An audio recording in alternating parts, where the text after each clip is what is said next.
देखा लगे अद्भुत हो। अच्छा अहो लगे अद्भुत हो। कार्तिक महीना के लगे रूप हो। सकल घाट देखा लगे अद्भुत हो। पिया भला बस दौरा सजाए दीवानी। अच्छा।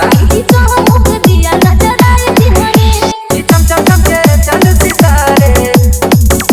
चम चम चम के चांद सितारे। चलो चलो धनी गंगा किनारे। चलो चलो धनी गंगा किनारे। डीजे डीजे चलो चलो धनी प्लीज प्लीज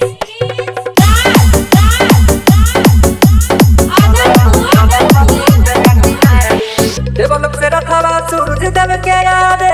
सारा से भगवान पदाया बरसावे। साचू अहो देवलोक से रखवा सूरज देव के यादे। सारा से भगवान पदाया बरसावे। मैया के महिमा महान जानेला। बड़ा कठिन भरतिया जहान जानेला। ई कबीरा जे सुदुरवा होठारे। ई नित रतन सुदुरवा होठारे। चलो चलो धनी गंगा किनारे।